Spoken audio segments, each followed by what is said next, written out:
ಎಲ್ಲರಿಗೂ ನಮಸ್ಕಾರ ಫ್ರೆಂಡ್ಸ್, ನೀವೆಲ್ಲ ಚೆನ್ನಾಗಿದ್ದೀರಾ ಅನ್ಕೊತೀನಿ. ನಾವು ಚೆನ್ನಾಗಿದ್ದೀವಿ. ನನ್ನ ಚಾನಲ್ಗೆ ಎಲ್ಲರಿಗೂ ಸ್ವಾಗತ ಫ್ರೆಂಡ್ಸ್. ದಯವಿಟ್ಟು ಯಾರೆಲ್ಲ ನನ್ನ ಚಾನಲ್ ಸಬ್ಸ್ಕ್ರೈಬ್ ಮಾಡದೆ ನೋಡ್ತಾ ಇದ್ದೀರಾ, ದಯವಿಟ್ಟು ಸಬ್ಸ್ಕ್ರೈಬ್ ಮಾಡ್ಕೊಂಡು ನೋಡಿ ಅಂತ ಕೇಳ್ತೀನಿ ಫ್ರೆಂಡ್ಸ್. ಕೇಳ್ಕೊತಾ ಇದ್ದೀವಿ ಫ್ರೆಂಡ್ಸ್. ಇದು ಶನಿವಾರದ ಫುಲ್ ಡೇ ಲಾಗ್ ಆಗಿರುತ್ತೆ. ಬನ್ನಿ ಇವತ್ತಿನ ವಿಶೇಷತೆ ಏನು ಅಂತ ನೋಡೋಣ. ಕಾಫಿ ಕುಡಿತಾ ನಿಮ್ಗೆಲ್ಲರದು ಕಾಫಿ ಆಯಿತಾ ಫ್ರೆಂಡ್ಸ್? ನಾನು ಬೆಳಗಿನ ಲಾಗಲ್ಲಿ ಬೆಳಗ್ಗೆನೇ ಫಸ್ಟು ಕಾಫಿ ಮುಗಿಸಿ ಬೇರೆ ಕೆಲಸಗಳು, ಕಾಫಿ ಆದಮೇಲೆ ಒಬ್ಬೊಬ್ಬರು ಒಬ್ಬರು ಕಾಫಿ, ಒಬ್ಬರು ಬೆಟ್ಟದ ನೆಲ್ಲಿಕಾಯಿ ಜ್ಯೂಸು, ಆ ಥರ. ಬನ್ನಿ ಸ್ಟಾರ್ಟ್ ಮಾಡೋಣ. ಬೆಟ್ಟದ ನೆಲ್ಲಿಕಾಯಿ ಜ್ಯೂಸ್ ಮಾಡ್ತಾಯಿದ್ದೀನಿ. ಬೆಟ್ಟದ ನೆಲ್ಲಿಕಾಯಿ ಕಾಳು ಮೆಣಸು, ಉಪ್ಪು, ಕರ್ಬೇವಿನ ಸೊಪ್ಪು ಹಾಕಿದ್ದೀನಿ. ನನಗೆ ಸ್ವಲ್ಪ ಕೋಲ್ಡ್ ಥರ ಆಗುತ್ತೆ ಬೆಟ್ಟದ ನೆಲ್ಲಿಕಾಯಿ ಜ್ಯೂಸ್ ಕುಡಿದ್ರೆ, ಅದಕ್ಕೋಸ್ಕರ ಮೆಣಸು ಹಾಕಿದ್ದೀನಿ. ಅದಾದಮೇಲೆ ಬೆಳಗಿನ ಟಿಫನ್ಗೆ ಅವರೆಕಾಳು ಮತ್ತು ಆಲೂಗಡ್ಡೆ ಹಾಕಿ ಪಲಾವ್ ಮಾಡಿದ್ದೀನಿ. ಎಲ್ಲ ರೆಸಿಪಿ ಇದು ಮಾಡ್ಕೊಂಡಿಲ್ಲ ಫ್ರೆಂಡ್ಸ್. ರೆಸಿಪಿ ಎಲ್ಲ ಇದು ಮಾಡಿದ್ರೆ ಲಾಂಗ್ ಆಗುತ್ತೆ. ನೀವು ವಿಡಿಯೋ ನೋಡೋದಕ್ಕೆ ಬೇಜಾರು ಬೆಳಗಿನ ಟಿಫನ್ ಹಾಕ್ತಿದ್ದಂಗೆ ಮಧ್ಯಾಹ್ನ ಅಡುಗೆಗೆ ರೆಡಿ ಮಾಡ್ಕೊತಾ ಇದ್ದೀನಿ. ಬೀನ್ಸು, ಸೀಮೆ ಬದನೆಕಾಯಿ, ನೂಕಲ್ಲು ಮತ್ತು ತೊಗರಿಬೇಳೆ, ಹೆಸರು ಕಾಳು ಹಾಕಿ ಬಸ್ಸಾರು ಮಾಡೋಣ ಅಂತ ರೆಡಿ ಮಾಡ್ಕೊತಾ ಇದ್ದೀನಿ. ಎಲ್ಲ ತೊಳೆದ್ಬಿಟ್ಟು ಈ ಥರ ಹಚ್ಚಿಬಿಟ್ಟು ಅದಕ್ಕೆ ರುಚಿಗೆ ಎಷ್ಟು ಬೇಕಷ್ಟು ಉಪ್ಪು, ಎಣ್ಣೆ ಹಾಕ್ಬಿಟ್ಟು ಕುಕ್ಕರಲ್ಲಿ 2 ಕೂಗಿಸ್ಕೊಂಡ್ರೆ ಸಾಕು ಫ್ರೆಂಡ್ಸ್. ರುಬ್ಬೋದಕ್ಕೆ ತೆಂಗಿನಕಾಯಿ, ಹುಣಸೆಹಣ್ಣು, ಹಸಿದು ಈರುಳ್ಳಿ 1 ತುಂಡು, ಹಸಿ ಬೆಳ್ಳುಳ್ಳಿ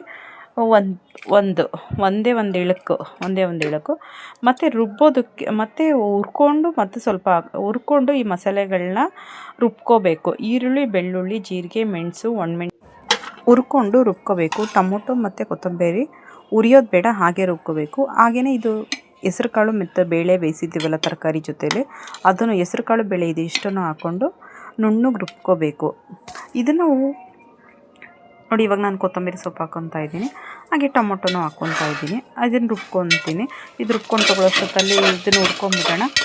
ಹುರ್ಕೊಳ್ಳೋದಕ್ಕೆ ಆವಾಗಲೇ ನಿಮ್ಗೆ ಹೇಳಿದ್ನಲ್ಲ, ಪ್ಲೇಟಲ್ಲಿ ತೋರಿಸಿದ್ನಲ್ಲ, ಒಣಮೆಣ್ಸಿನ್ಕಾಯಿ ಇದೆಲ್ಲ, ಇದನ್ನು ನುಣ್ಣಗೆ ರುಬ್ಕೊಬೇಕು ಫ್ರೆಂಡ್ಸ್. ರುಬ್ಬೋದಂದರೆ ಹೇಗೆ ಅಂದರೆ ಗಂಧ ಥರ ರುಬ್ಬಬೇಕು. ಈರುಳ್ಳಿ, ಬೆಳ್ಳುಳ್ಳಿ, ಜೀರಿಗೆ, ಮೆಣಸು, ಒಣಮೆಣ್ಸಿನ್ಕಾಯಿ ಗಂಧ ಥರ ರುಬ್ಬಿದ್ರೆ ಸಾಂಬಾರು ಅಷ್ಟೇ ಟೇಸ್ಟ್ ಚೆನ್ನಾಗಿ ಬರುತ್ತೆ.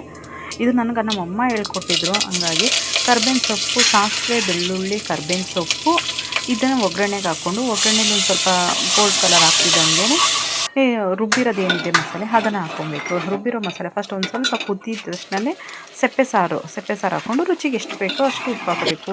ನಾನು ರುಚಿಗೆ ಎಷ್ಟು ಬೇಕಷ್ಟು ಉಪ್ಪು ಹಾಕ್ಕೊಂಡೆ ಸೆಪ್ಪೆ ಸಾರು ಹಾಕ್ಕೊಂಡಿದ್ದೀನಿ. ಅದು ಸಾಂಬಾರು ಮಳ್ಳಕ್ಕಿಟ್ಟಿದ್ದೀನಿ. ಮತ್ತು ಅದ್ರ ಜೊತೆಗೆ ಮನೆ ಖಾರದ ಪುಡಿ ಇದ್ದರೆ ಹಾಕ್ಕೊಳ್ಳಿ. ಮನೇಲಿ ನೀವು ಉಪಯೋಗಿಸೋ ಖಾರದ ಪುಡಿ ಇಲ್ಲ, ನೀವು ಮಾಡಿರೋ ಖಾರದ ಪುಡಿ ಅದು ಯಾವುದೂ ಇಲ್ಲ ಅಂದರೆ ಚಿಲ್ಲಿ ಪೌಡ್ರ್ ಆಗೋದ್ರೂ ಹಾಕೋಬೋದು ಫ್ರೆಂಡ್ಸ್. ಸಾಂಬಾರೆಲ್ಲ ಆಯಿತು. ಇವಾಗ ಪಲ್ಯ ಮಾಡೋಣ ಅಂತ ರೆಡಿ ಮಾಡ್ಕೊತಾ ಇದ್ದೀನಿ. ಪಲ್ಯಕ್ಕೆ ಎಣ್ಣೆ, ಸಾಸಿವೆ, ಕರ್ಬೇವಿನ ಸೊಪ್ಪು ಹಾಕ್ಬಿಟ್ಟು ಈರುಳ್ಳಿ ಹಾಕಿದ್ದೀನಿ.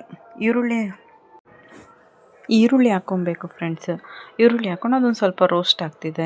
ಹಂಗೆ ಕಾಯಿ ತುರಿದು ಹಾಕ್ಕೊಬೇಕು. ಕಾಯಿ ತುರಿದು ಹಾಕೋದ್ರಿಂದ ಅದು ಪಲ್ಯ ಕೆಡೋದಿಲ್ಲ. ನೀವು ಬೆಳಗ್ಗೆ ಸಾಂಬಾರು ಮಾಡಿ ಪಲ್ಯ ಮಾಡಿ ಇಟ್ಬಿಟ್ಟು ಹೋದ್ರೂ, ಕೆಲ್ಸಕ್ಕೆ ಹೋದರೆ ಸಂಜೆವರೆಗೂ ಬಂದರೂ ಕೆಡೋದಿಲ್ಲ.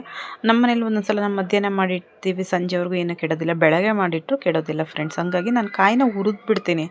ಮೇಲೆ ಉದುರಿಸಿದ್ರೆ ಬೇಗ ಪಲ್ಯ ಕೆಟ್ಟೋಗ್ಬಿರುತ್ತೆ. ಅದಕ್ಕೋಸ್ಕರ ಕೈ ಆಡ್ತಾ ಇರ್ತಾರೆ, ಮಕ್ಕಳು ಹಾಕೊಂಡು ತಿಂತಾರೆ, ಗೊತ್ತಿರೋದಿಲ್ಲ. ಹಾಗಾಗಿ ಇದು ನಾವು ಬೇಯಿಸಿಟ್ಕೊಂಡಿದ್ದೀವಲ್ಲ, ಬೀನ್ಸು, ನೂಕಲ್ಲು, ಸೀಮೆ ಬದನೆಕಾಯಿ, ಈ ಹೆಸರು ಕಾಳು ಬೇಳೆ ಎಲ್ಲ, ಅದನ್ನೆಲ್ಲ ಇದಕ್ಕೆ ಹಾಕ್ಬಿಟ್ಟು ಚೆನ್ನಾಗಿ ಬಾಡಿಸ್ಕೊಂಡು ಕೊತ್ತಂಬರಿ ಹಾಕ್ಕೊಬೇಕು ಲಾಸ್ಟಲ್ಲಿ. ಅಷ್ಟೇ ಫ್ರೆಂಡ್ಸ್, ಇದು ರೆಡಿ ಆಯಿತು. ಹಾಗೆಯೇ ನಮ್ಮ ಮನೇಲಿ ರೊಟ್ಟಿ ಬೇಕು ಅಂತಂದರು. ರೊಟ್ಟಿ ಅಂದರೆ ಇವತ್ತು ಬಳಿಯೋದಲ್ಲ, ತಟ್ತಾ ಇರೋ ರೊಟ್ಟಿ ಬೇಕು ಅಂದರು. ಹಾಗಾಗಿ ರಾಗಿ ರೊಟ್ಟಿ ತಟ್ತಾ ಇದ್ದೀನಿ. ರಾಗಿ ರೊಟ್ಟಿ ಮುದ್ದೆ ಊಟ ಮಾಡೋರು ಮುದ್ದೆ ಊಟ ಮಾಡ್ತಾರೆ, ಎರಡೂ ಬೇಕು ಅನ್ನೋರು ಎರಡೂ ಕೇಳ್ತಾರೆ. ನಾನು ರಾಗಿ ರೊಟ್ಟಿ ಮಾತ್ರ ತುಂಬ ಚೆನ್ನಾಗಿ ಬಂತು ಫ್ರೆಂಡ್ಸ್. ಏನಿಲ್ಲ, ರಾಗಿ ಮುದ್ದೆ ಮಾಡ್ತೀವಲ್ಲ ಅದೇ ಥರನೇ ಅದೇ ಇದರಲ್ಲೇ ತೊಗೊಂಡು ರೊಟ್ಟಿ ತಟ್ಟಿದ್ರೆ ಆಯಿತು ಫ್ರೆಂಡ್ಸ್. ಸಖತ್ತಾಗಿ ಬಂತು ರೊಟ್ಟಿಗೂ ಅಡುಗೆ, ಬಸ್ಸಾಂಬಾರು, ಮುದ್ದೆಗೂ ಅಷ್ಟೇ ಚೆನ್ನಾಗಿತ್ತು. ನೀವೆಲ್ಲರೂ ಒಂದು ಸಲ ಟ್ರೈ ಮಾಡಿ ಫ್ರೆಂಡ್ಸ್. ಈ ಥರ ಒಂದು ಸಲ ಟ್ರೈ ಮಾಡಿ ನೋಡಿ. ಇದು ನಮ್ಮ ತಾಯಿಯವ್ರು ನನಗೆ ಹೇಳ್ಕೊಟ್ಟಿದ್ದ ರೀತಿ. ನಾನು ಆವತ್ತಿಂದನೂ ಹೀಗೆ ಇದು ಮಾಡ್ತಾಯಿದ್ದೀನಿ. ನಮ್ಮ ತಾಯಿಯವ್ರು ಇರೋವರೆಗೂ ಅವರೇ ಮಾಡಿಕೊಡೋರು. ಅವ್ರ ಮನೆಗೆ ಹೋದಾಗೆಲ್ಲ ನಮ್ಗೆ ಈ ಥರ ಏನು ಬೇಕು, ನಾವು ಏನು ಕೇಳ್ತೀವಿ ಅದನ್ನು ಮಾಡಿಕೊಡೋರು. ಅವ್ರು ನೆನಪಾದಾಗ ನಮಗೇನಂದ್ರೆ ಏನಾದರೂ ಅಡುಗೆಗಳು ಊಟ ನೆನಪಾದಾಗ ನಮ್ಮ ತಾಯಿ ಕೈ ರುಚಿ ಆದಷ್ಟು ಅವ್ರ ಕೈ ಅದೇ ಥರ ನಾವು ಅಡುಗೆ ಮಾಡೋಕ್ಕೆ ಟ್ರೈ ಮಾಡ್ತೀವಿ ಫ್ರೆಂಡ್ಸ್. ಇದು ಇವತ್ತು ಅಡುಗೆ ಅಂತೂ ನಮ್ಮ ತಾಯಿ ಹೇಗೆ ಮಾಡಿಕೊಡ್ತಿದ್ರು ಅದೇ ಥರನೇ ಬಂದಿತ್ತು ಫ್ರೆಂಡ್ಸ್.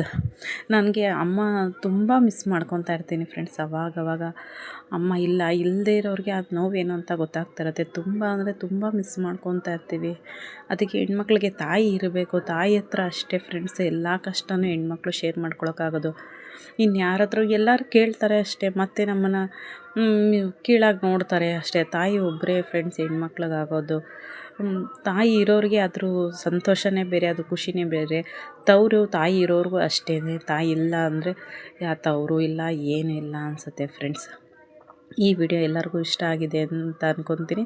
ಈ ವಿಡಿಯೋ ನಾನು ಎಲ್ಲ ತಾಯಂದಿರಿಗೂ ನಾನು ಡೆಡಿಕೇಶನ್ ಮಾಡ್ತೀನಿ. ದಯವಿಟ್ಟು ನನ್ನ ಚಾನಲ್ ಸಬ್ಸ್ಕ್ರೈಬ್ ಮಾಡಿ ಫ್ರೆಂಡ್ಸ್.